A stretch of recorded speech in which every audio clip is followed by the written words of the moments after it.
like to call to order the monthly meeting of the Frankfort Plant Board for Tuesday, March 21st, 5 o'clock in the community room at the Frankfort Plant Board. Madam Secretary, please call the roll. Member DeLong? Here. Member Cuban? Here. Member Mason? Here. Member Snyder? Here. Member Devin Mitchell? Here. We have a quorum to do business. First item is item 1.1, consider approving the minutes for the March 3rd, 2023 special board meeting. Everybody should have that in front of them. Does anybody have any changes or corrections? If not, do I have a motion to approve the minutes? I'm so moved. We have a motion. Do we have a second? Second. We have a motion and second. All those in favor say aye. Aye. Those opposed, minutes are adopted. Item 2, actually 2 items here, Mr. Den. First is consider accepting financial statements for the month ending February 29th, 2023. Yes, sir. Good evening, everyone. What we have before you tonight starting on page 19 of the board packet, we're through 8 months of our fiscal year, so we have financial statements through February 28th, 2023. I don't have a whole lot of changes month to month on the statement of net position. The main thing I would just point out to you is on our financial performance, looking at the statement of revenue, expenses, and change for net position. Looking on page 24, I just want to briefly kind of let you know where we are on financial performance through these first 8 months. You'll notice that our total revenue compared to budget is above budgeted amounts, but in line with expectations. We're about 2% below our budgeted expenses for the year, so keeping costs contained. Year over year with expenses, we are running about 6% above last year, which is not unexpected. We knew we were in an inflationary environment and did budget for that, so we are about a 6% year over year increase. But still in line, bottom line is in line with where we thought we would be. And we've got a few more months before we finish out the fiscal year. We did get that audit engagement letter to the auditors, and we'll be getting to those preliminary audit procedures as we wrap up the end of the year. But that's kind of where we are for the first 8 months, and I'd be glad to answer any questions. So they accepted our proposal to make the adjustment on the fee as we agreed in the last board meeting? Yes, sir, they did, and we'll be moving forward with the normal steps to get that scheduled and kind of a run between here and usually present it around October to the board. Yes. Of the area where you said we're running below expenses, where primarily are we running below in expenses? Personnel or operating expenses, or where's our capital projects? Where are we primarily running under budget?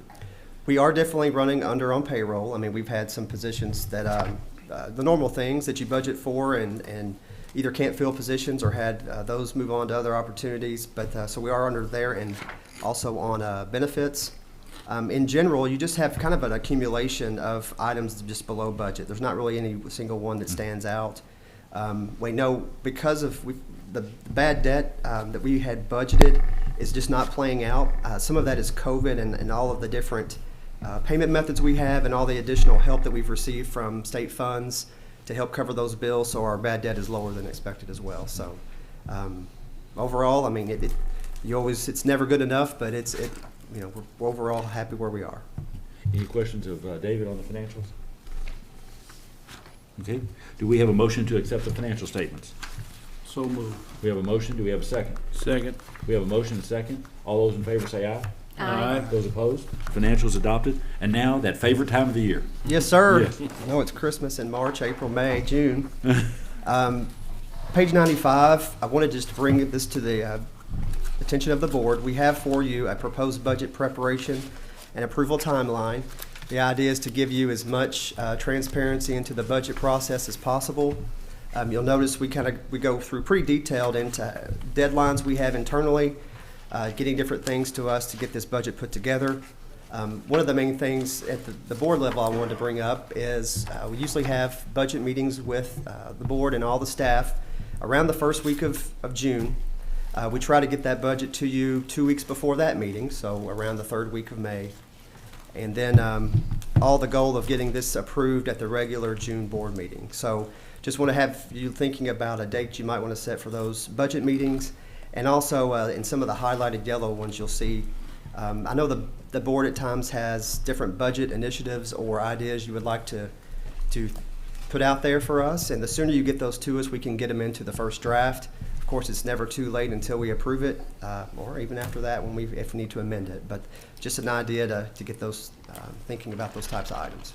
two items maybe. Kathy, if you would, send out to all the board the possible dates for the budget meetings and see what's the consensus when everybody wants to do that.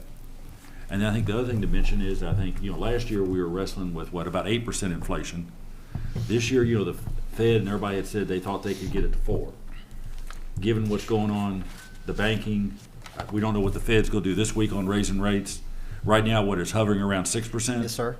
So, as we get closer, we'll have more updated information from Bureau of Labor Statistics. We know basically what state government's going to do on salaries. Yes. We don't have any idea what city, county. To the best we can, with Michelle's investigative skills, we'll try to figure out what KU, Kentucky American, and everybody else is doing. So we'll have all that information in front of you when it comes time. But it's luckily what healthcare is running a little under, and CERS contribution will tick down just a little bit.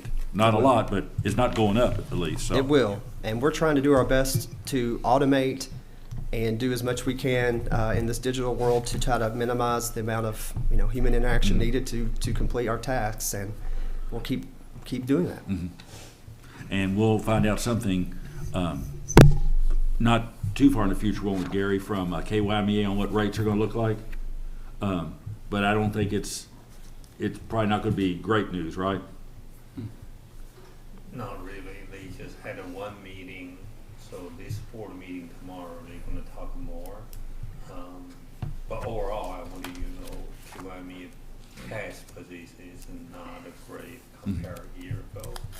Intentionally, the cash probably dropped close to 10 to 11 million from 21, become below to around probably around 10 or a little below 10. So it's not going to be not much room for the absorbing new costs.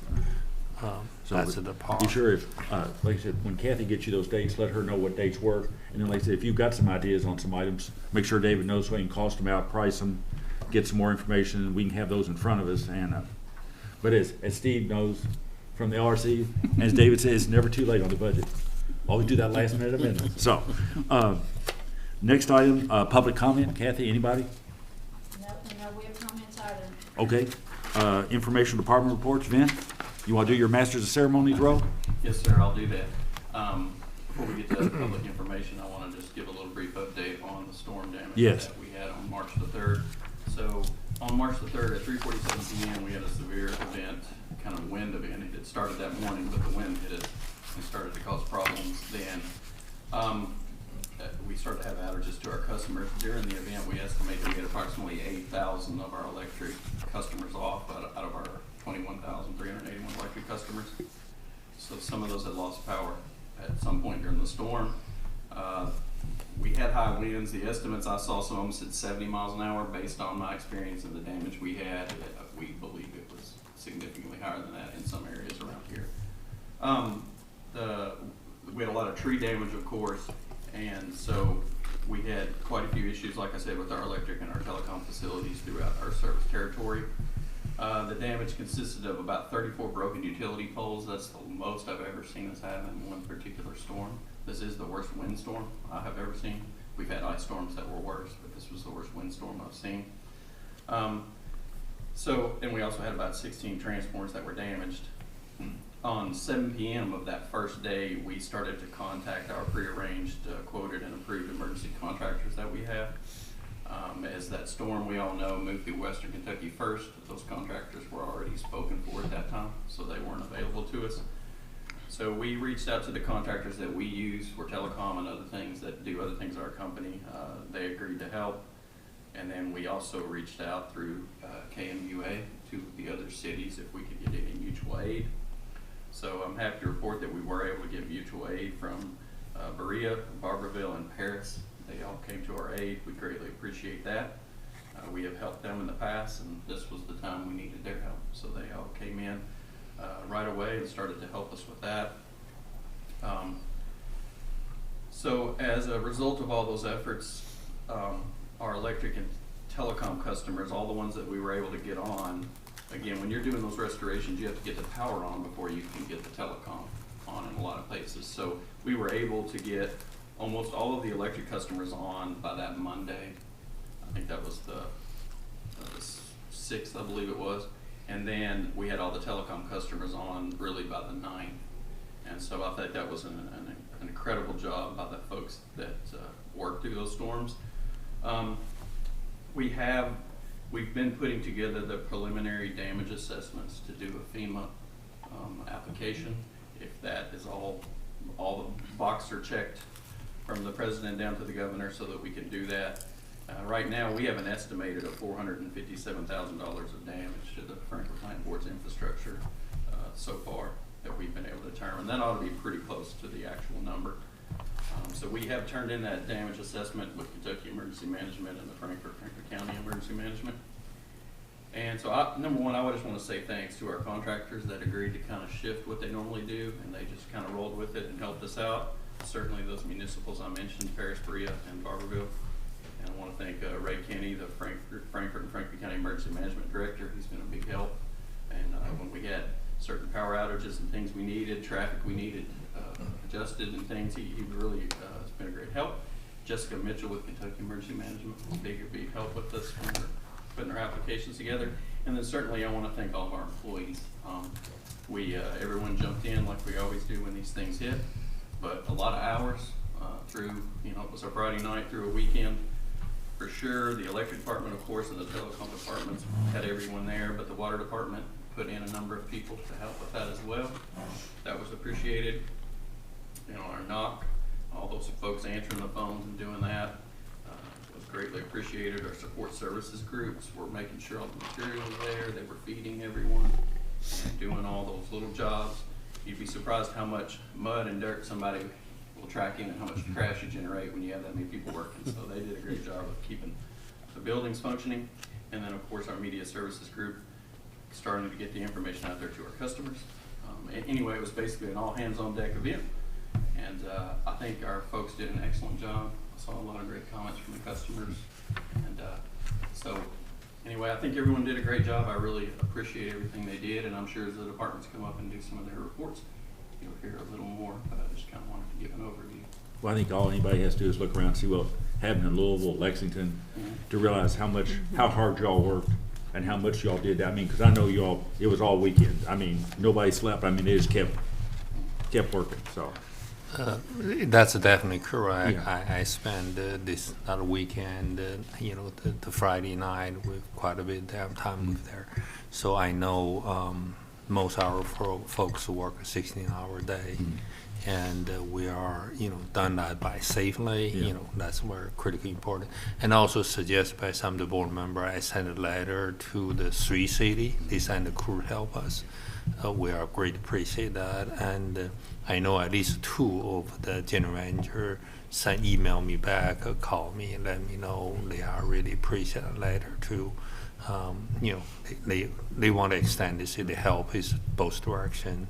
They appreciate what we've done before for them. How bad was our inventory hit as far as going forward, man? Like poles, transformers, cable, how long will it take to replenish that, or did it take a big hit on us? Or Our poles did have quite a few. Obviously, I said we had 34 broken poles. We had, quite a few. I don't know exactly what percentage of our inventory, but we've been working since that event to get those things back. It'll take us a few weeks, I think, to get the poles we need back. We had just gotten a shipment of poles. I believe it was that week, so that was timely. But anyway, we are the support services group have been working since the storm to get that material back. So we will get that back there for sure. Anyone else on board want to ask Vince some questions or make any comments? Just very impressed with everything everybody did. Yeah. Yeah. Really am. I just want to thank everybody. Great job. Thank you. Thank you. So I will turn it over to the Public Information Director, our Marketing Director, Kathy Lindsay. Whatever your phone is. It's her, she does stuff.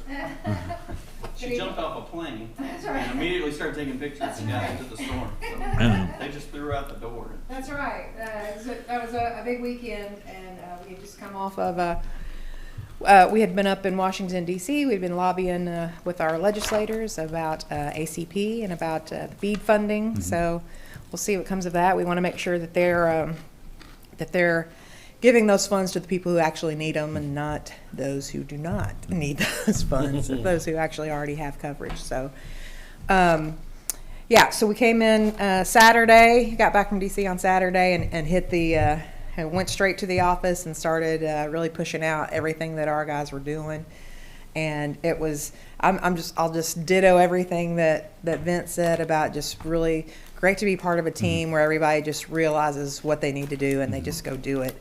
Was talking to one of our employees who, you know, I was talking to him about how hard they've been working and nonstop hours. He goes, "This is where I live." He said, "I thrive at ground zero." And I just love that, you know, that's the way our employees are. They love, you know, doing their jobs. And again, we're lucky that we have the employees that we have and the service that we have, that we're able to get that everything back on as quickly as we did, and our customers seemed very appreciative of it.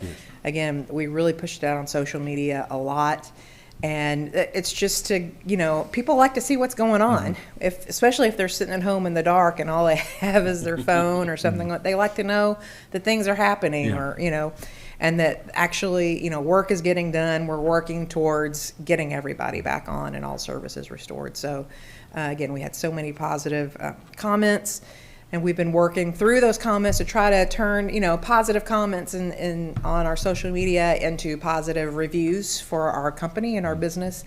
And we've had some great success in that. So again, we'll put that to bed. And again, as horrible as it was for a storm and tragic, it was great to see our guys and girls at work doing what they do best. So appreciate all the work that everybody did. Just as far as what we're doing right now in marketing and communications, we're continuing partnerships with some different organizations in town. This week I've been working on a partnership with the city. They're really focusing on their remote workers initiative. They've joined with a group called Make My Move. And so I've had a meeting with Penny Peeveler about that and how we can help promote that. We've made a video to promote the services that FPB provides, that they will, you know, send to the people who are looking at places, you know, what they're looking for remote work. We did a video about how good our utility services are here, about how reasonable we are, but also about how awesome NextBand is, and especially if you're a remote worker, how important, you know, high-speed internet is, and that we have that here in our community. And so there's no reason not to come here, in addition to all the great other things we have in our community. When it comes down to it, a remote worker, that's what they need, and we have it. They're also continuing a program that they had last year with Interact, and it's for students who want to go into coding. And so we helped make some promotional ads for that, and we're trying to get with the school as well. I think it's specifically geared toward the students at Frankfort High School. So we're helping do some spots for that to try to get those students interested in applying for those. They're like internships, and they say that if you do the internships, then it's more than likely to turn into a job. So that's great. We want to help them do that. In addition to that, we're continuing on with some NextBand marketing strategies, and we are looking at, as spring has sprung, evidently it's happening, we're here, and that's when we start getting all of the notifications about events that are happening in the spring and summer. And we already know that we're going to be really busy getting out there and getting out in the community. In addition to what we do with media services, we also just want to have a presence from FPB at all of these community events. And we know that we're going to be busy with the Downtown Derby celebration. Bourbon on the Banks is in October. Expo's back, so they've already contacted us. We have a meeting Thursday about what we can do to help out with Expo. But then again, we're also going to do a partnership with the farmers market. We've been asked from Together Frankfort to do something for Earth Day, to participate in that. So we're really starting to kind of put our calendar together on all the different events that we're going to have a presence at here, FPB presence within our community. So it gets to be our busy time now. And then lastly, I'll say that I know Cable 10, they closed out basketball season, and now they're getting ready to fire up baseball season. So that's going to have them really busy, in addition to all the other stuff that they do. So again, want to appreciate all of our crew at Cable 10. Any questions for Kathy? No, I'm not up to date on the Interact. I know at one point there were spots open for others besides high school Yes, students. you're right, you're right. There are spots reserved for students from Frankfurt High School. You're correct. So, anything else? Okay, thank you. Related party transactions? Is that you, David? Yeah, speak now or hold your peace if you have a That's right, if you need to issue come with any forward of the and- items. yeah. Yes, sir. I don't know of any unless the board has it. Unless somebody just wants to get something off, just. Yeah, it's confession time. Okay, next we'll go to the Network Operations Director, Darren Rambo. We'll give you a report on page 97 from the Network Operations Center. Well, you've been doing with your free time, Darren.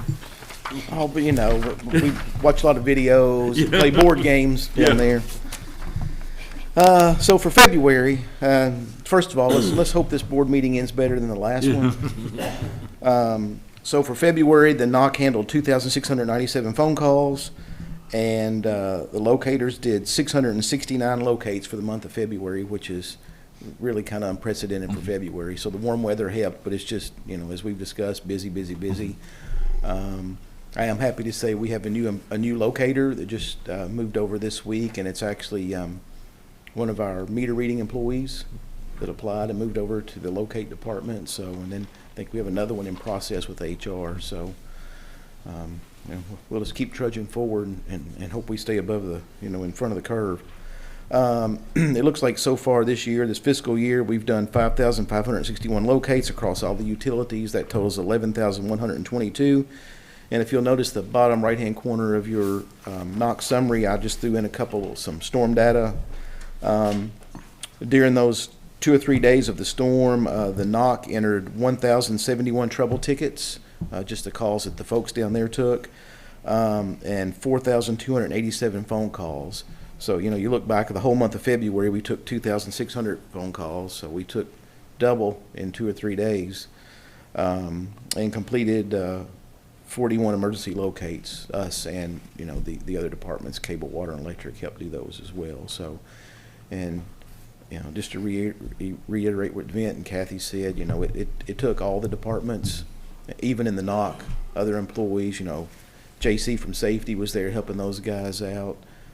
Kathy Jennings came down and helped them out, so it was definitely a team effort, but, we made it. We're on the other side of it, so now we can just start planning and preparing for the next one. Yeah.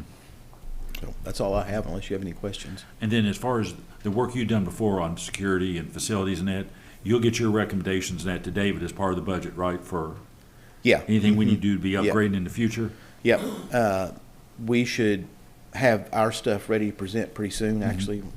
We're probably wrapping that up. Okay. Cold weather slowed us down a little Yeah. bit, and like with this delayed us, like a week. But still, moving forward, So definitely. make sure moving things that forward. have a price tag, that David gets those as soon as you can. Yeah, absolutely. Yep. Okay. Any questions for Darren? All right. Okay. Thank you. Thank you, sir. All right, next we'll move to the Customer Services Supervisor, April Roach. She'll give you your Customer Services report, and that's on page 99 through 103 on your board package. Good evening. How are you all tonight? As Vince said, our customer service reports are page 99 to 103. If you have any questions, I'd be happy to answer them. Any questions for April? I mean, we hate to let her off easy. There is one thing to note, since we do have an item about Paymentus. Cassie kind of changed the reports the last several months. On one of the reports, it shows our cashier transactions.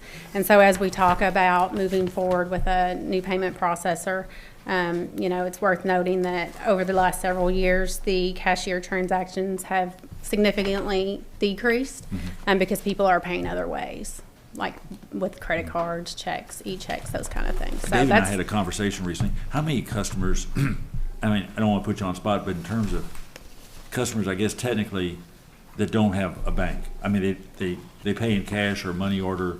They just don't have a regular banking arrangement. And, maybe they're having a hard time and trying to make their payment. What percent of customers you think come in that literally have to pay in cash or just because they just don't have a bank? Or do you have a feel for it at all? So on this particular month in February, we had 2,550 transactions through the cashiers. Of course, a lot of those are the customers coming through the drive-through, and most of those do come in and pay either with a check or cash. A lot of them are cash customers. Yeah. But there are a significant amount of those that are like bulk payments from like businesses that they may have 10, 15, 20 accounts at one time. So a percentage of that would be some of those bulk customers. But as far as giving you a number without polling our customers, I really wouldn't. I don't want to throw numbers out there that I'm just not sure of. Yeah, I think I saw a Federal Reserve number that said about 20% of transactions are in cash. I don't know if you can translate to 20% of the customer base, but there are a significant amount that still use that payment method. But just, 4 years ago, we were taking about 7,000 in the month of February, and this particular month, we took about 2,500. So it's worth noting that, especially with us moving forward, and customers are paying differently, and so payment is that I think will be a positive thing for customers if we move forward with it, because they have so many options. Any questions for April? Yeah, thank you. All right, thank you. Have a great day. Okay. Telecom, Ben? Yeah, Telecom Superintendent Adam Hellard will bring you the telecom report, and that report are on pages 105 to 108 in your board package. Good afternoon. The report starts on page 105, sorry about that. With customer penetrations, everything looks pretty good there. Numbers are tracking pretty good. The outage report starts on page 106. We had 3 outages for February. 2 of those were during that first wind event we had the month prior. The other one was a module that got wet. I think a seal had failed on a piece of equipment. Page 108 is the trouble call for the month. That's about average that we're seeing, so everything looks good there. As far as the storm, actually March 3rd, we got a lot of new guys, new personnel. It was kind of an eye-opener for them to, what's expected and what you go through, and all of them really stepped up and did a great job. They were safe. And you can't say enough about our contractors who, we called and they're like, hey, can we change your work schedule and you come over here and do that? All of them were open to that, so they stepped up and helped out a lot too. So it took everybody at the company to do it, but we're behind it, and we learned a lot. So that's all I have. If there's any questions, I'll be more glad to answer. Any questions for him? Okay. And thank you, sir. Thank you. All right, next we'll move to the electric department with the electric superintendent, Scott Hudson, and then the chief electrical engineer, Travis McCullough. The electric report is on pages 109 through 112 in your board package. Good evening. As Vince said, we start at page 109. You'll see our SAIDI numbers for the month of February is at 27.417. Page 110 is, of course, our pie chart, which shows the percentages of the type of outages. You get to 111, it shows the actual number of outages per cause, and you'll see that we had a total of 19 outages for February. And of course, page 112 shows the top 10 outages for the month, which we had a total customers of 721 affected for February. Be happy to answer your questions on that. And I'm just going to be like a broken record, like Vint and Kathy and Adam said, that, we, as far as the electric department, we're really thankful for all the help we had. We had, as Vince said, water side, we had water employees working for us. The cable side, when they were out trying to find service drops, they would email us pictures of stuff they would find that we hadn't even gotten to yet. So, it did take a whole entire company to make an army, and everybody pitched in and was really grateful. We were very thankful for all that. It made our jobs a lot easier as far as, having people there to support you. You just had to go up and get the lights back on. So, thank you. If I could ask one question. Sure. I mean, it's not here, but I heard it, watching Louisville media, Lexington media, and I think it'd be helpful for the board, but for, people watching, could you talk real briefly about both underground, because people say, well, if you're all underground, you won't have all this storm problem. And then people say, well, what y'all need is just all metal poles. Just switch everything over to metal and everything will be great. And maybe just kind of comment on that. Well, we do use steel poles in our system some. If we got poles in backyards, what have you not, that are really hard to get to. If we get back there, we put steel poles up.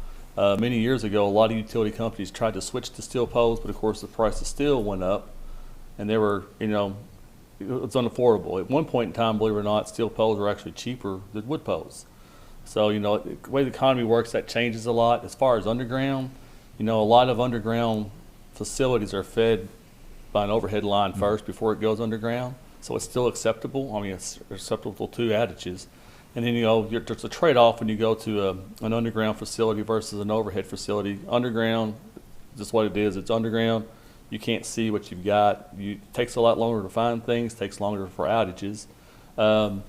Just like for us in this storm, there was one subdivision we weren't affected by it, but the amount of trees that were blown over, and it was an underground subdivision, but there was, AT&T had some damaged stuff, and, just the trees, roots themselves, even in a windstorm like that, if there's trees in your backyard, and underground lines, it can pull things up and still cause an outage. So it's not saying that you're totally invincible against trees and windstorms. So Now, right now, if someone came in and wanted to build a new subdivision here in Frankfurt, do they have the choice of being underground or overhead?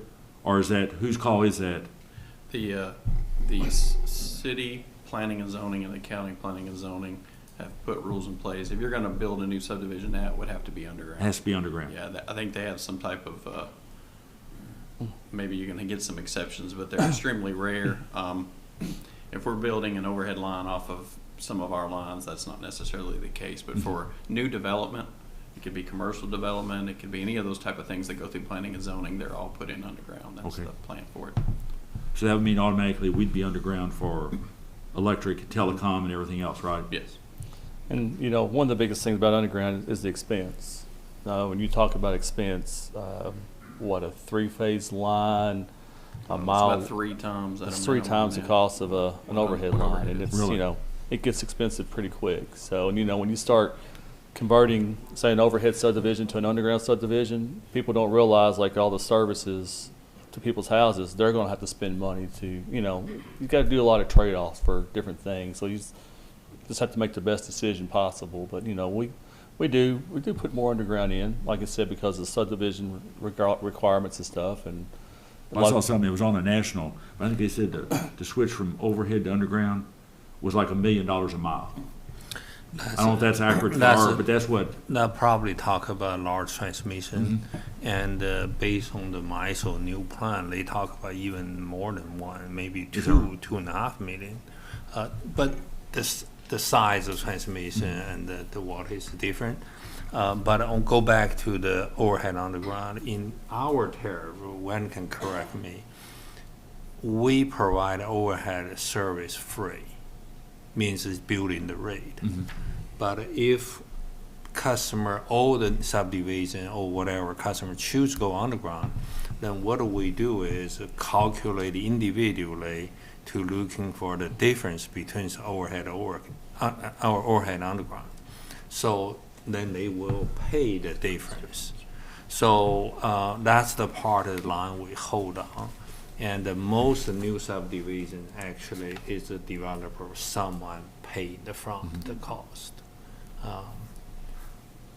There are both sides advantage, disadvantage, and typically I learn is the first 20 years is great, but after that, when the cable have after their life, particularly in the damage fault condition, detect them, then repair them take a much longer time. For example, you have to re-pull the cable, pull in.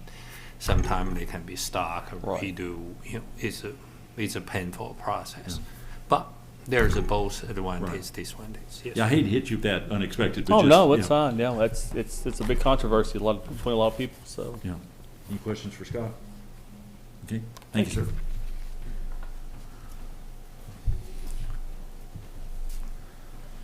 Good evening, everyone. Real briefly on AMI, we met with Census back in January. I think we discussed that briefly last month. They committed at that time 500 electric and 250 water AMI devices. So far so good. They've hit those promises to date. Hopefully that continues. If so, we're probably looking at in the range of about 18 months out at the pace we're currently getting to finally wrap that up. Also on the community solar project, the contractor has submitted the first permit application. No word back on it yet. It's just been a week or so out, so it's before the city. No firm start date. I'll keep pressing them on that to see when they're actually going to break ground and start construction. But they informed me they are fabricating the racking equipment. It's been sent to fabricators, so making some progress. None easy to look at right now, but you know, we've had several back and forths. I know they're moving along. So. And they've not said anything along the lines of they're going to have trouble getting panels or anything. Nothing yet. No. As far as I know, everything so far is you know, doing really well. We've pressed them on that, you know, end of the budget year. We really need to be done. They've not given us any sign that they have concerns. So, I think. Catherine and Jason, when will we be in a position, you think, to start seeing if people want to subscribe? Will it be after construction is basically completed? I know we need a firm cost figure. At this point, we probably have a pretty firm cost. Yeah, we've been trying to, in parallel with the cost of service study, pull out that infrastructure component we've talked so much about. So we'll have a price. We know fairly certain what the output of the facility cost is. With the cost of service study, we're trying to determine what the cost is to wheel that power across our system. That's another one that's going to be wrapped up hopefully in that June timeframe, the cost of service study. So I think if we really want to have a firm number in hand, that's probably the timeframe we're looking at. One thing we would need to do is get a policy in place kind of in parallel with that as we're getting people to sign up. I thrown out the idea of maybe if the board was okay with it, we would get a draft policy with that cost piece kind of still in the works. Possibly next month if the board thinks they would like to start discussing the policy. That's it. That would be Good with great, y'all? yeah. Okay. Yeah, I think we can get a draft to you at the regular April meeting. Okay. I know you already have, make sure, you get with Jason and Catherine. Sure, yep. Before that on the draft, so. Yep, I'll get it to Okay. them in advance so they have plenty of time. So it sounds like, Kathy, be ready for summer kickoff of community solar. Yeah. So when's the expected date for the completion of the first? Yeah, phase one, Estimated. yeah, we told him by the end of this budget year, so end of June, we really want to have it done, phase one complete, which will include the fence for the entire facility, the panels, everything for phase one. By June? End of June, end of this current budget year, yes. So then, wouldn't we start the interest now, trying to promote it and? No, we're just waiting for the numbers so we know what we're selling. Well, I mean, just talking about it's coming, not the, Yeah. Kathy, you want to get on that? just kind of like we did Next Man. We started talking about it before Yeah. it was ready, so. I don't Yep. think there's any harm. Okay, sure, yep. And then we're still looking at some possibilities of maybe if there's any possibility of proceeding with 2, 3, and 4. Yeah. So. Sure, okay.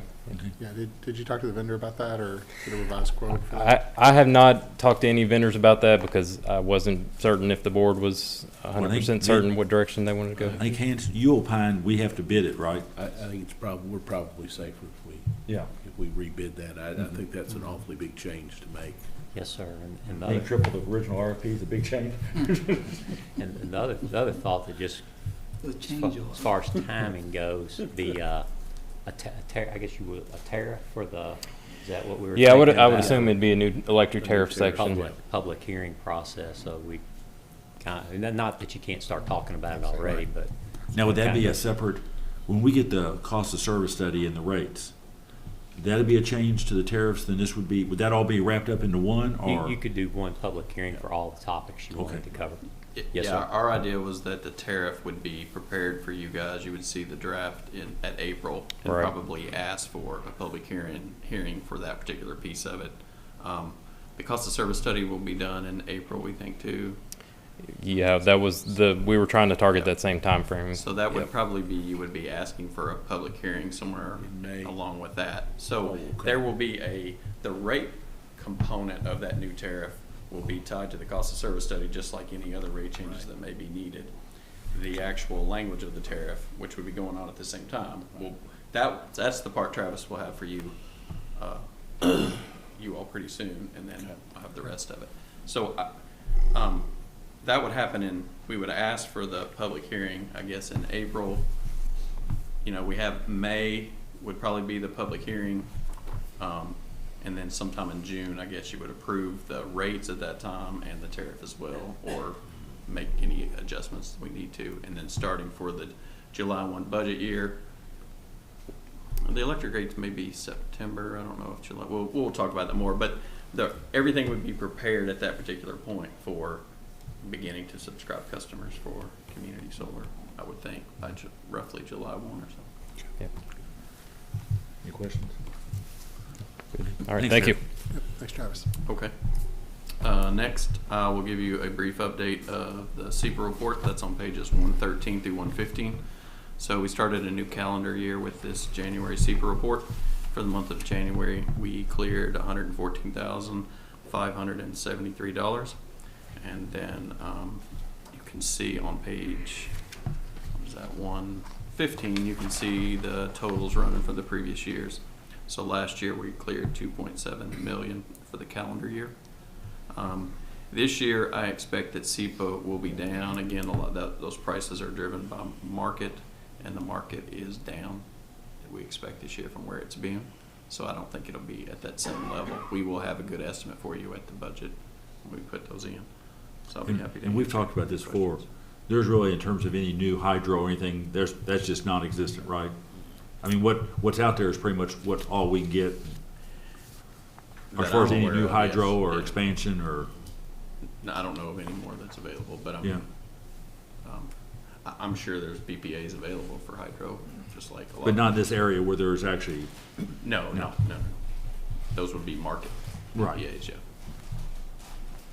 Okay. So next would be the KYMEA update. I really don't have a lot new information, but I definitely going to have a little more after tomorrow's meeting. Soon I have, I share with you. Sure. Yes. Okay, if there aren't any more questions on KYMEA, we will move to your safety report with the safety director, John Lyons. And I will give John a compliment. He really helped us a lot in the storm. He did quite a few things, made sure we were doing stuff. It was great to have him there. Appreciate all of his assistance. Thank you, sir. Thank you, sir. He was a big help. We appreciate it. But your safety report's 117 through 118. Good evening, Mr. Chairman, members of the board. As mentioned, 117 through 118 is our safety report. Great month. No recordables or vehicle accidents. So, excellent news. And a testament to all our employees working safely through the storm. Such an event like that, putting safety as a priority. A big thank you to all our employees. And just, if you haven't already signed up, you know, safety training is end of the month. That's right. And Steve and I already signed up, so I mean, you definitely want to sign up for it. That's right. It's a shame that only 2 board members can attend any one event. That's right. Otherwise, we'd all be a special meeting, so y'all have fun at that. We're gonna save your life. I'm glad somebody will. But actually, it definitely is worth going to. Yes, any board members that are interested, it'll actually be running Monday through next Friday, 7:30 to 4. 2 classes each day. We'll have a CPR first aid. So. But it is helpful. I mean, it's Very, sir. Yeah. Yes, sir. It's an annual event we do for all our field employees, and then our non-field employees also have the opportunity to attend. Yeah, I think Steve and I are going to close it down on that Friday. Yes, sir. We We're figured looking that'd be forward the to shortest session. We get out quick. Yeah. We will. We'll make sure we get you out of here. Thank you, guys. Okay. Thank you, sir. Next, we will move to the water distribution report with the distribution superintendent, Brian Bourne. That report is on pages 119 through 121 in your board package. Good afternoon, Board, Mr. Chairman. The Water Distribution Monthly Report is on pages 119 through 121. We installed 10 new services. We had 3 main breaks and 1 outage, so pretty good month. I'd like to see the uptick in new services. Our construction crews, we completed line replacement project on Crittenden Road and Clay Avenue. And I wanted to give a shout out to the electric department too. We had 1 pump station was without power. Within 2 hours, they had the power back up. So I appreciate them helping us and us being able to help them. And when Brian's roaming the halls with a stick telling you to get his, we move. Yeah, we were very fortunate. We just had a few SCADA issues and had the 1 pump station down, but it's great that the team mentality. I mean, if they need help, we're right there to jump in and help. And the guys really like helping the customers get those service pump back. station is important because the last water we deliver the water to our wholesale Yep. district because we found that there are going to be a lot of people don't have water. I'm glad all our pump stations are on FPB Electric. Yep. Yeah. Yep, definitely. Any questions? All right. Thank you. Well, the next will be the water treatment plant, Superintendent Brandon Powers, to give you the report for the water treatment plant.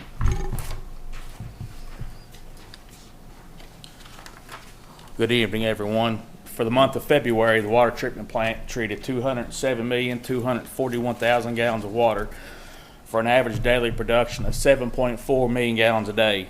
Lock 4 averaged 21,496 cubic feet per second for an average of 13.8 billion gallons a day. There were 3.7 inches of rainfall recorded in the watershed for the month of February, and if you have any questions, I'll be happy to answer them. And we don't have any chemicals to approve. No, it's coming up soon, though. Is that yeah, we'll get to do that soon enough. Do we have any questions? Thank you, sir. All right, thank you. All right, Mr. Chairman, that would wrap up the departmental reports.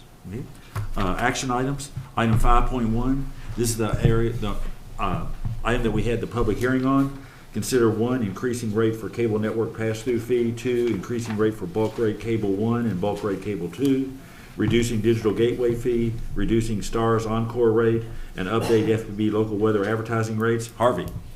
Thank you, Mr. Chairman, members of the board. Staff recommends the approval of the proposed rate and tariff changes effective May 1st, 2023. The proposed cable network pass-through fee and the bulk cable rates increases are both direct pass-throughs of the increased programming costs of the cable networks on classic cable.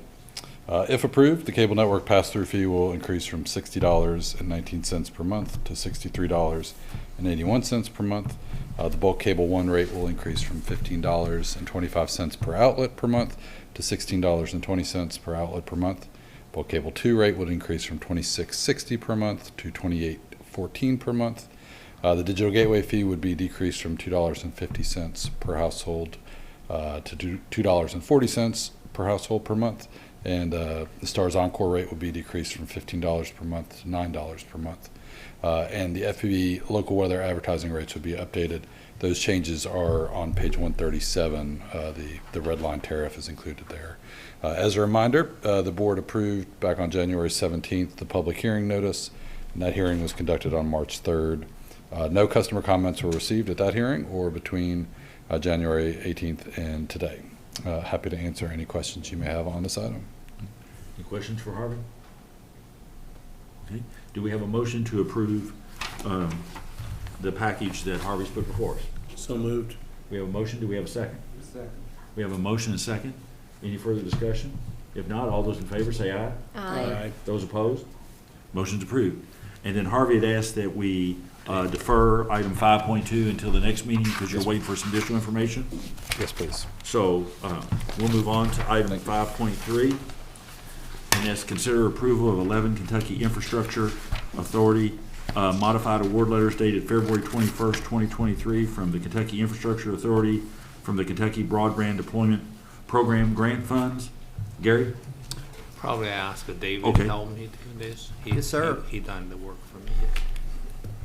Yes, sir. As Mr. Cuban, as you mentioned, so in November of '22, we submitted proposed amendments to the 11 Broadband Deployment Fund grants. The state did agree to our option 1 amendment and has sent us preliminary award letters that do match our option 1 amendment. I've handed out to you, this is a handout. I try to avoid mistakes getting to you. It's rare, but I did get one down behind me. So when you look, this is the correct one showing that what we proposed and what the state accepted are the same.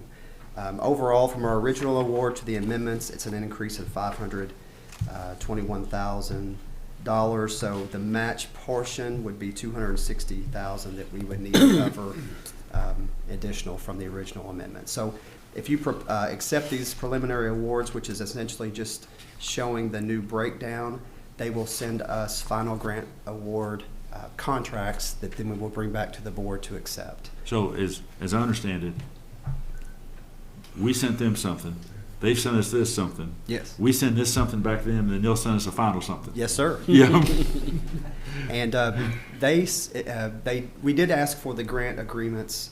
There were some contract changes we requested. They did send those to us on Friday afternoon, and we have not had a chance to make sure how those line up. But my hope is to bring those back to you next month. And that'd be the final when we get it back next month. Yes. Assuming Now- they send it back to us by then. Now, I say that, let me go through the process that also we need to do. There is an interlocal agreement that was between FPB and the Franklin County Fiscal Right. Court. That interlocal agreement did say that FPB and the fiscal court would agree on individual line extensions for the 11 grants. Right. So I appreciate Hans putting something together. We have those, and we'll be bringing those to the board first to approve that language. Then we would need to go to the fiscal court, get them to approve that as well. That would then kind of commit the $3 million from them, along with our $5 million before we sign the final grant agreement. So I would look at the interlocal agreement approval first, and then fiscal court approved, then back with the final. Okay. That's the process. So that might take 60 days. Not exactly a straight line, right? No. And unless we do a special meeting, you're looking at 2 months. Okay. Any questions at this point for? Okay, we do need to approve this, right? Yes, sir, to approve, and we have those that need to be signed if approved. Right. Do we have a motion to approve? So moved. Do we have a second? Second. We have a motion second. All those in favor say aye. Aye. Those opposed? Approved. Thank you, sir. Next one is consider approval of master services agreement with Paymentus Corporation for electric bill payment and merchant card services. David? Yes, sir. I had a good team working on this item, so I might be referring to some of them if questions come up that I need some assistance with. But before we get started, I'd like to thank April Rhodes, Customer Service, for helping, Brian Henry in IT, and Katrina in Finance. So that would be the team, of course, that deals with these card payments the most in our daily business. So the heart of this item is we're always looking at continuous improvement and how to improve the customer experience. And if we can do that while also helping FPB operations, it's a win-win. So we have had our current payment card vendor since 2007. And looking at our processes, we were looking for the ability to process payment cards, look to see if we could do it for a cheaper convenience fee, and also offer some additional payment options to our customers. And also hoping that we might be able to have some maybe some more streamlined back office reconciliation and record keeping. So what we have before you tonight is the core of the request. I have the handout as well for you that's got a lot of good information on payments. The very first page of the handout, you'll notice in the middle, this is showing all the ways FPB offers ways to pay today to the customer. You'll mention the third column shows the cost to the customer per transaction. You'll notice out of all the ways that we offer our customers to pay our bill, most of them are free except for the speed pay, which is a $3.95 convenience fee. We give you information there next to last column on what it costs FPB, our operations cost to process each transaction, and those are ranked from the cheapest to the most expensive. And then just to give you an idea of what the annual cost is based on estimates to be able to process those. You'll notice the speed pay in the middle. That is the vendor we use for our card processing. So the core of this request is to take out speed pay as our vendor and insert Paymentus as our new merchant card processor. By doing that, we're able to lower the convenience fee from $3.95 to $3.50. So that's over an 11% decrease in fee. By doing that, we're not only going to stick to the existing debit and credit card payments that you can do over the phone or in the office, but we're looking to add with this vendor a whole other group of different payment options. For example, they would allow us you could pay with Venmo, you could pay with Apple Pay, Google Pay, PayPal. They offer a full network in-payment options with vendors, all of the 4,000 Walmart locations across the country. They announced, Paymentus did announce in January of this year that they're partnering with the Green Dot Network. It's a financial tech company that allows access to over 90,000 merchants across the country that will accept payments. If the board were to go down this path and approve this, we would start small and integrate to the new Paymentus using probably it look a lot like it does today. And then once we feel comfortable, we could scale up to some of those different payment options. So there's a lot of information in here regarding our existing processes and payment counts. I'll think- pause for a minute to ask see if there's any Yeah, I think comments. the bottom line, Dave and I have talked quite a bit about this. We'll be reducing the fee from the current credit card charge. And I know I get a lot of questions from customers who basically say, why do y'all charge for credit cards? And David's looked at the fees, what city government, county government, state government charges. We're kind of in the middle of the pack in terms of that. We have the option to absorb. We could pay that and the customers could use credit card at no charge, but the cost has to go somewhere. I mean, we need to spread that cost. Big vendors, Walmart, everybody, restaurants, as a convenience, they just spread it to their pricing. When you're government and you're either collecting like tax revenue for license plates or whatever, that's the fee. If you absorb it, that you've got to take it out somewhere else because you still owe that amount. So if our utility bills average, $258, if we absorb it, then that cost cuts into that revenue, which causes budget problems somewhere else. Credit cards is a convenience. Government as a whole pretty much charges some type of fee. Most government agencies or utilities for doing it. There are some exceptions.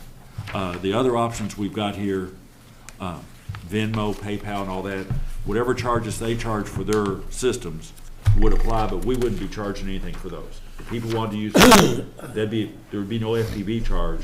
Whatever PayPal costs them to use is what PayPal costs them to use. We would not have a role in that.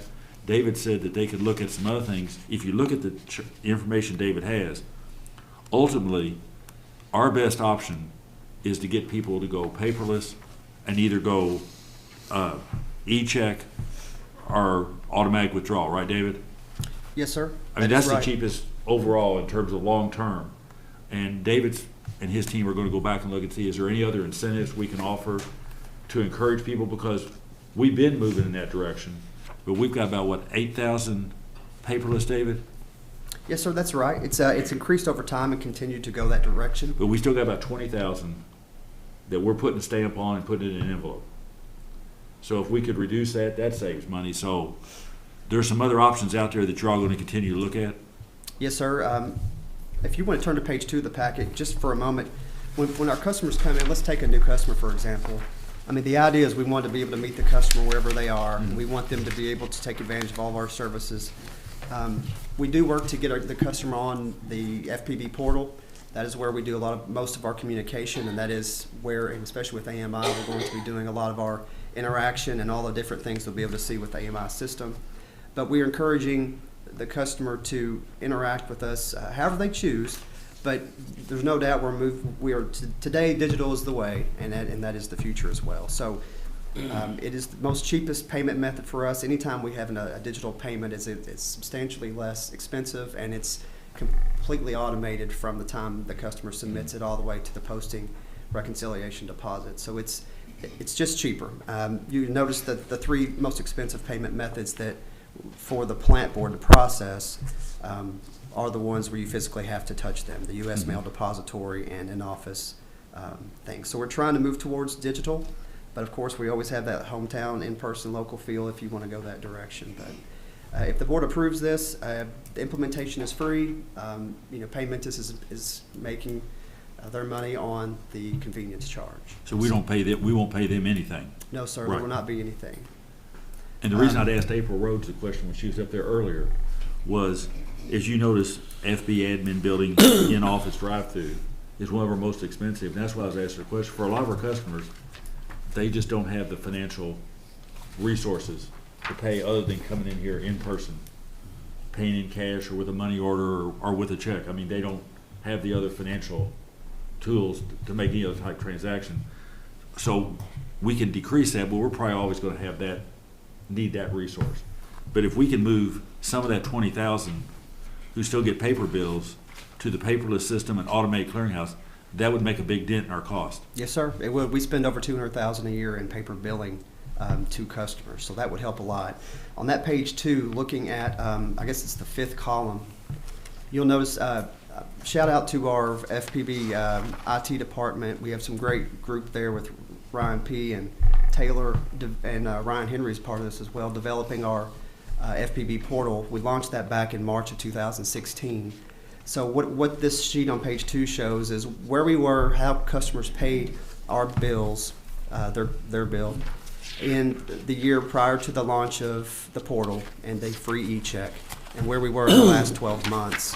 You can see we went from 0 e-checks up to over 89,200 in this last 7-year period. Well, when you have an increase like that and the customer base is pretty stable, we had a decrease in local payments and then a substantial decrease in the U.S. mail depository, a decrease of over 51,500, and a decrease in our in-office and drive-through of almost 27,000.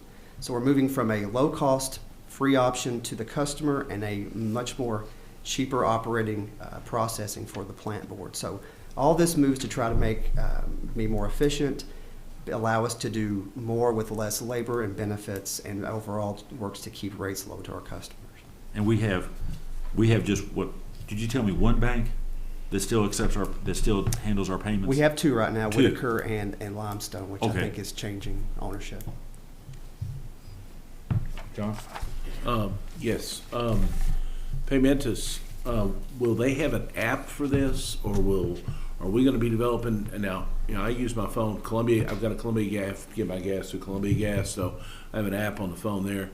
I use FPB's website and pay by e-check. I've done it ever since you all lifted the fee for it, and I found it's the most convenient way to do it.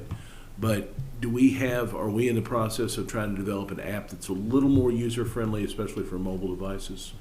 That is in the works. I know, I've talked with Ryan. We know that's where everybody wants to be. Right. And we have all those pieces and parts out in individual areas. It's just aggregating that into one convenient method. So that is something that we are working to develop. Payment it's going to be easy on the back office side. There's all of these different methods, and you think, oh my goodness, that's a lot to handle, but they send it to us in one stream. So it's not, we're going to be able to handle the reconciliation, posting, deposits, all that in a very clean way. But they will, of course, we will integrate with them, all of our database and all the customer billing information will feed into all of their payment channels. So whenever you pull up in your digital wallet, or if you go to PayPal, you'll see your account and amount. So there will be a separate PayPal, I should say, Paymentus mobile way to get to it'll that. be their app and not our app. Yes, sir. Though, right? Yes, sir. Okay. And Johnny, just want to emphasize Sure. something David said that I want to make sure that people who are listening at home don't overlook. The ways we go through now on the FPB website that are free, the e-check, send it, all those are going to remain free. These are the people that want the convenience of either paying with, what used to be credit cards or debit cards and are now going to be Venmo, PayPal, digital wallets, all this kind of stuff. Anything anybody else wants to do. Whereas, and like you said, John, we need to make sure that we don't take the convenience fees and the amount of money that costs to do. We can't put that on the backs of all or the rate payers. So, we're kind of in that weird situation. I mean, if you do your car tags online, you pay an extra $2.50 or whatever. You can pay your property taxes online. It's all the same thing. Governments do this all the time. When paying kids tuition at school, they nail you for that if you want to pay with a credit card. So, those institutions are going to have to get their money because they can't, like you said, spread it out amongst their customers. But David, I appreciate your answers. Yes, sir. Thank you. Any other questions for David? I just want to thank you for providing all this information. I mean, considering switching to Paymentus gave an opportunity for you to educate those of us. I know you did a big study a few years ago. And I don't know what public education is planned, but it might also be an opportunity to emphasize what is the most cost-effective way to pay for the plant board, and that means lower rates ultimately. Absolutely. I appreciate you saying that. One of the things if we don't continue, I think when someone paid with a check, we would give them a little piece of paper that says you don't have to come to the office if you don't want to. You can do bank draft, you can do the free e-check, but just try to encourage just education, let people know that there's other ways to do business if they want to. But I've always been amazed if I happen to come by here on a day, like around billing dates. I mean, the amount of people that line up just to pay at the drive-through is is incredible. I mean, people come and I know from my time in the state auditor's office, counties that have a courthouse center, a square. I mean, people come, it's a big deal to come to town and pay their car tax or their property tax. I mean, they make a day of it. I mean, they come and they pay their bill and they stay there and they buy stamps. And I mean, it's just. I do think there are dog treats at the drive-through window still, so I do Yeah. think that is something worth. I want to clear. I made a comment that we wouldn't pay anything. I should say it'll be net zero. So, for example, if there's a chargeback, I think there's a $9.95 fee that we do have an overdraft fee in our tariff. So it's offset. If there were to be a negative customer action that created a fee, we have a way of recouping that. So I just want to make sure I was clear with that. But On the payment contract, what's the term of that contract? it is it's a 5 years. I need to go to that. 5 years, and then I believe it gives you the option of a 3-year extension. Okay. They after the initial 5, I do think they wouldn't guarantee the amount, but there's a potential. All this is based on our volume. I think Paymentus it's a solid product, and they have a very good platform. I believe one of their things is they're pretty confident they've got a good product, and there will be more people gravitate towards the type of methods they offer. So I think we'll see an increase in payments going through the Paymentus supported methods because people like to use these modern types of things, and that means more money for Paymentus. As I understand it, we're going from $395 down to $350, but had we not rebid it, our current vendor was going to raise the $395 and go up higher. Our current vendor has told us for a long time, Yeah. if you were to renew, you would not get that rate. It would go north. Yeah. So, any other questions? Do we have a motion? If it's in order, I would make a motion to approve the master service agreement with Paymentus. We have a motion. Do we have a second? Second. We have a motion and a second. Any further discussion? If not, all those in favor say aye. Aye. Opposed? Contract's approved. Thank you, sir. Thank you. Item 5.5. Michelle, consider approving changes to FPB's Well Living Health Plans, colorectal cancer screening requirements. Good evening, Board Chair and members of the Board. Frankfurt Plant Board Health Plan follows the A and B recommendation for U.S. preventive services. A copy of the recommendation for the colorectal cancer screening is located in the detailed pages. As new recommendations are adopted, our health plan adopts the new A and B recommendations. Effective May 18 of 2021, the recommendation for colorectal cancer screening requires that health plans cover colonoscopies beginning at age 45, which our plan is currently up to date and in compliance. However, our Well Living plan requires colorectal cancer screening to begin at age 50 for enrolled members. Staff asked the board to keep the age 50 requirement for the 2023 plan year for the Well Living health plans and reduce the requirement age to 45 in 2024 to allow members enough time to schedule their preventive colorectal screenings.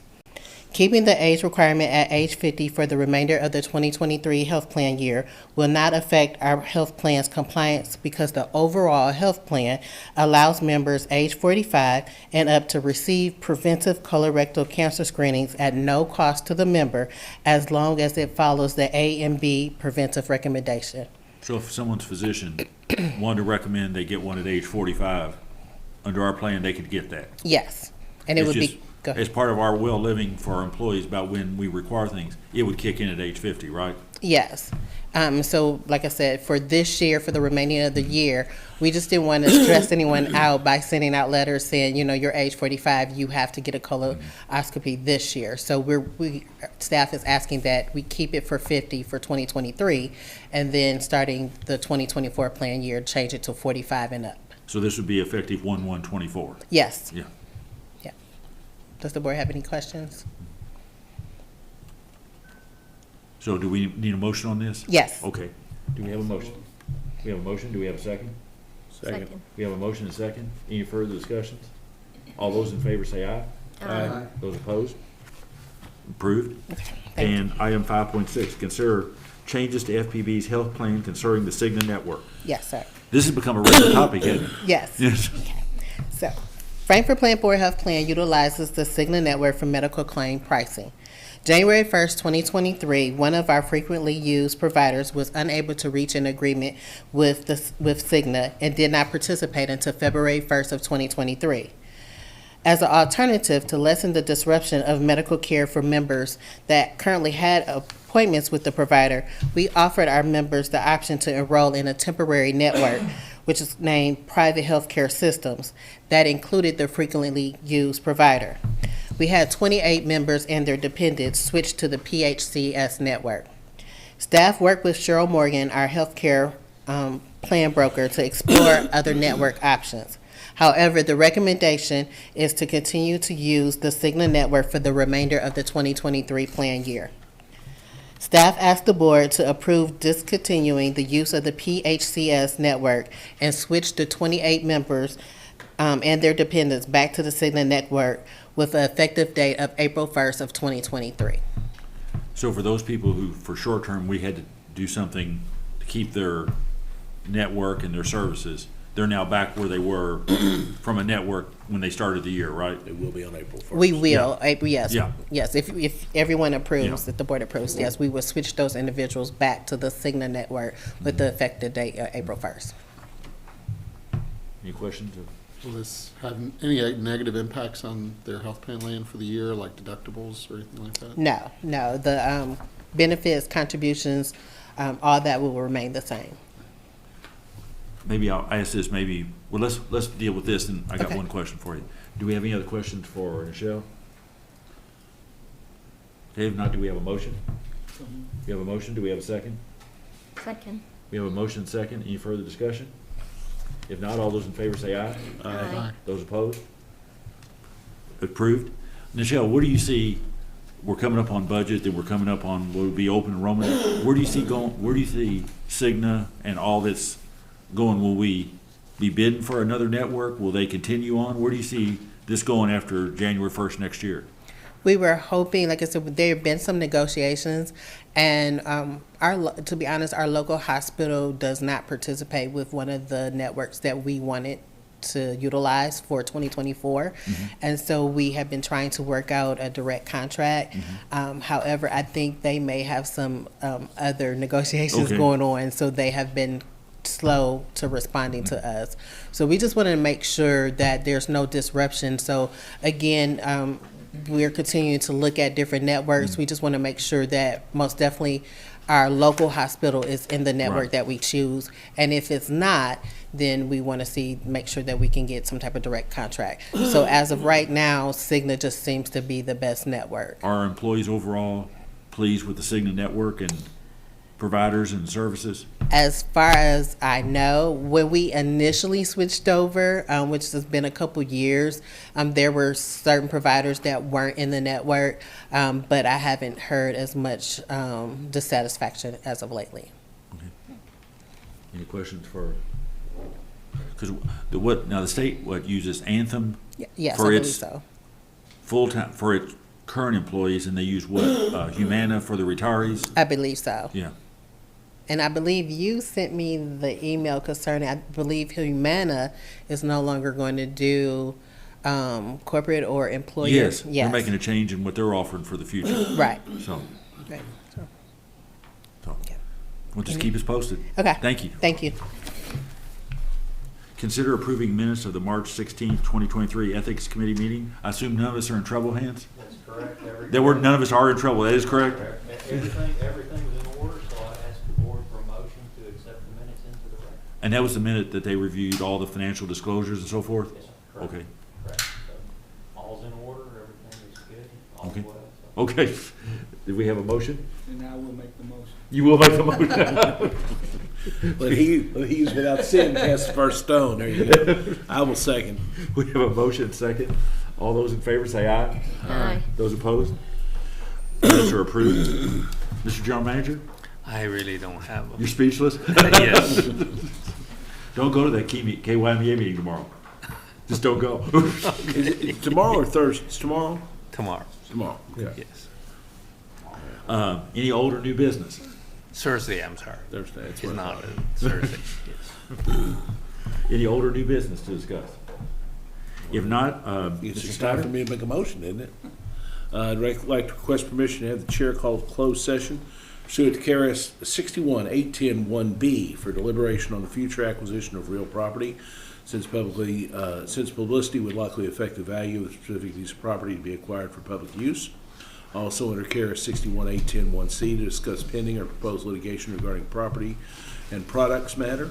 KRS 68-110-1G to discuss specific proposal that if openly discussed would jeopardize the siting, retention, expansion, or upgrading of a business. KRS 61-810-1M to discuss infrastructure records that expose a vulnerability through disclosure of the location and configurations of a public utility critical systems exempted from disclosure under KRS 61-878-1M, 1F, and under KRS 61-810-1N, which I think is a new one, to discuss the selection of a bidder for the award of a contract. Do we have a motion? Do we have a second? Second. All those in favor say aye. Aye. Those opposed? We're going into closed session. Come back in 5 minutes.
Do we have a second? We have a motion second. All those in favor say aye. Aye. Those opposed? We're back in open session. Do we have a motion? Yes, Mr. Chairman, in regards to item 1 that was discussed in the closed session, we would like to direct I would make a motion to direct the staff to prepare and submit documents according to the schedule that was outlined by the board in the closed session. We have a motion. Do we have a motion? Do we have a second? Second. We have a motion second. All those in favor say aye. Aye. Those opposed? Any other business? Nope. All those in favor of, do we have a motion to adjourn? So moved. Do we have a second? Second. We have a second. All those in favor of adjournment say aye. Aye. Those opposed? Aye. Those opposed? We're adjourned.